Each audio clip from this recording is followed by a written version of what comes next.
Today, the privatization of government functions is enormous. In the United States, there are 18 military and civilian intelligence agencies, and 70% of their combined budget is outsourced to corporations. The Pentagon has privatized 69% of its workforce. The Afghanistan war effort is almost wholly privatized.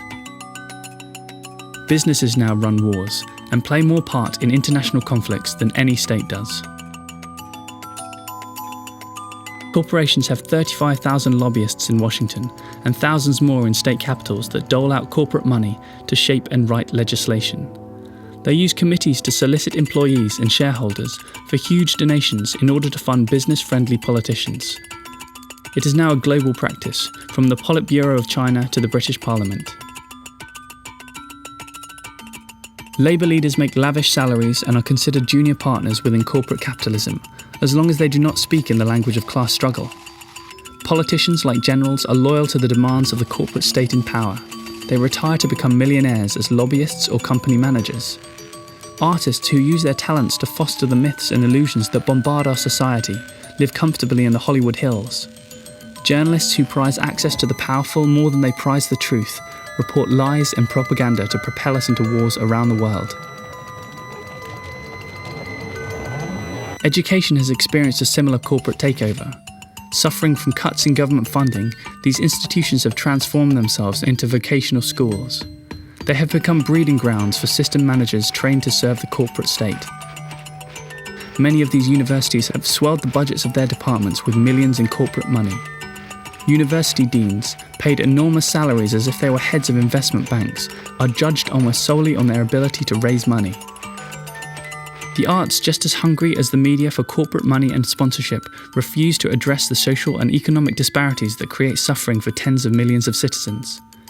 Commercial artists peddle mythical narratives once propagated by corporations, self-help gurus, Oprah Winfrey and the Christian right, that if we dig deep enough within ourselves, focus on happiness, find our inner strength or believe in miracles, we can have everything we desire.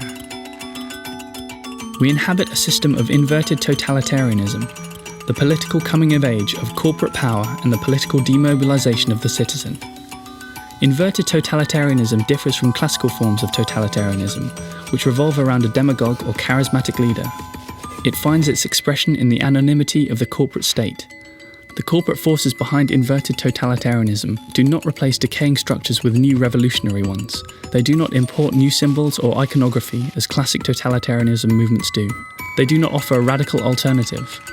Corporate power claims to honour electoral politics, freedom and constitutions, but these corporate forces corrupt and manipulate power as to make democracy impossible. We have yet to fully grasp that corporations are not concerned with the common good. They exploit, pollute, impoverish, repress, kill and lie to make money. They throw poor families out of homes, let the uninsured die, wage useless wars to make profits, poison and pollute the ecosystem, slash social assistance programs, gut public education, trash the global economy, plunder the government treasuries and crush all popular movements that seek justice for working men and women. They worship money and power. Capitalism is a revolutionary force that consumes greater and greater numbers of human lives until finally it consumes itself, leaving nothing but a dead zone. This is the future of the current system. This is the future of obedience.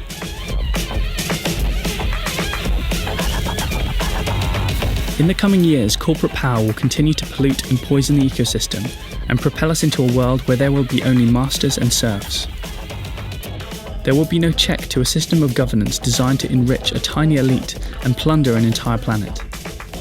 Liberals, socialists, trade unionists, independent journalists and intellectuals, many of whom had once important voices in our society, will be banished and muzzled by corporate control through academia, culture, the media and government.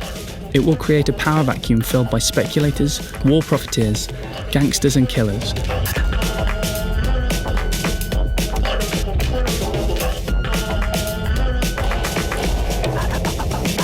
The patriotic citizen, plagued by fear of job losses and possible terrorist attacks, will give their support to widespread surveillance and the militarized state. Military and intelligence agencies will be held above government, as if somehow they are not part of the government. The most powerful instruments of state control will effectively have no public oversight.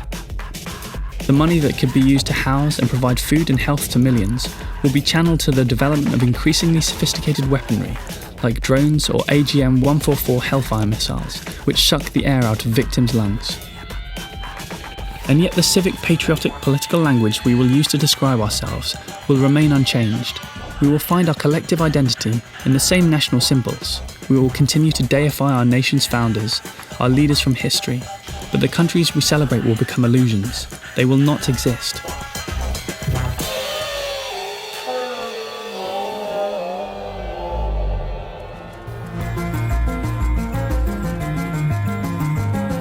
Newspapers and print culture will disappear completely, supplanted by the blogosphere, the social media universe, and interactive television. Ironically, we will watch an increasingly number of so-called reality shows, but reality will leave our culture. It will be ceded for a culture of emotionally driven narratives, where facts and opinions are interchangeable. A fantasy reality, where meaning is distorted when words or sentences arrive in only bite-sized forms and are taken out of context, alongside emotionally charged images. Words and images will dismember reality, and it will leave dissidents speaking in a language that will often be unintelligible to the wider society. As we shift from print to image, the old artifacts grounded in print will become as obtuse and unintelligible as hieroglyphics. News images will offer us an endless whirlwind of emotion, and at the same time create a historical amnesia. We will forget how we got here. A populace entranced by these fragments, pictures, videos and spectacles, a populace that can no longer find the words to articulate what is happening to it, is cut off from rational discourse. We will express our reality through the use of selected and isolated facts, half-truths or lies that do not make sense. Illusion will become true.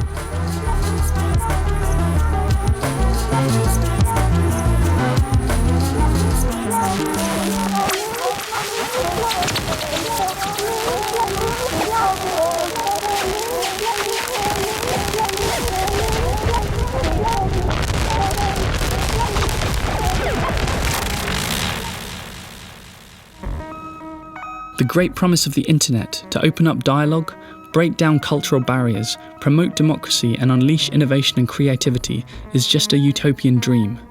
It will instead accelerate our division into antagonistic clans, where we are sucked into virtual tribal groups that chant the same slogans and hate the same enemies. Internet trolls will become digital crowd mobs. The web, like cable news outlets, will form anonymous crowds to vent collective rage, intolerance and bigotry. Utopian promoters of the internet will insist that the hive mind, a vast virtual collective, will propel us towards a brave new world, but this simply is not true. The internet is populated by the crowd and not the hive, and the crowd can turn into a mob all too easily.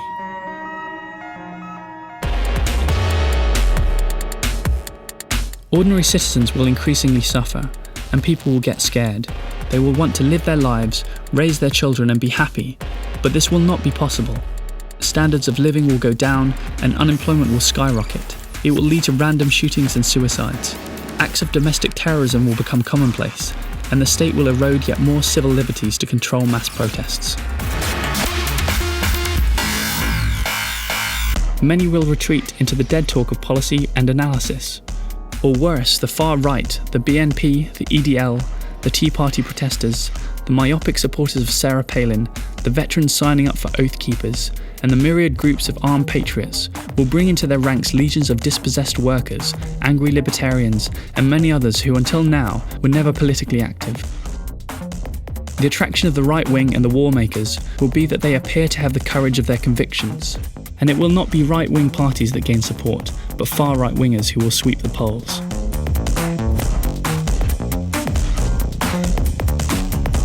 Eventually, it will only be a matter of time before an honest, charismatic figure arises, and people's frustration and disillusionment, their justified anger, and the absence of any coherent response will lead them to this person.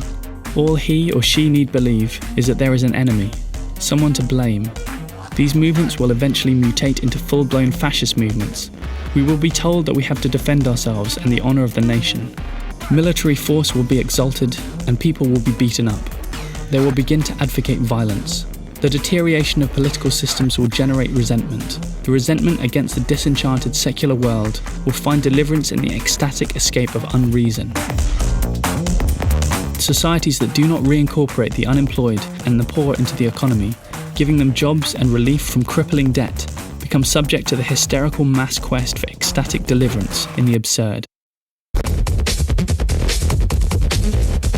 The emerging racism and violence that roams about the edges of society will leap into a full-blown inferno. The hatred of radical Islam will transform itself into hatred for Muslims.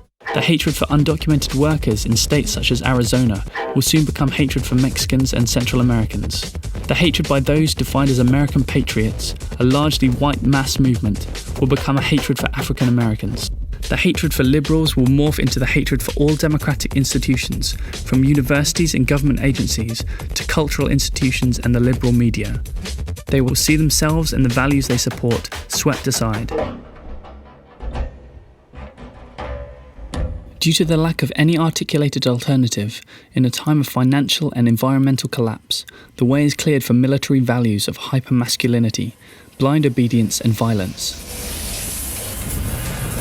This cruelty runs like an electric current through reality television and trash talk programs, where contestants endure pain and humiliation while they betray and manipulate those around them in a ruthless world of competition.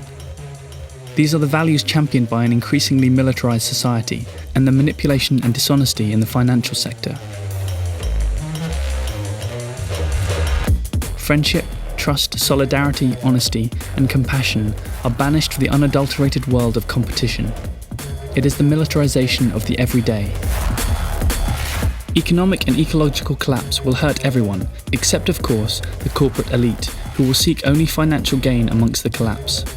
As a result, human misery will be compounded. Indeed, it will be viewed as a source of profit. Corporations will continue in their attempt to buy and control the world's supply of clean water, and seed prices controlled by corporate seed companies will skyrocket. All essential elements for existence will offer corporations the potential for profit.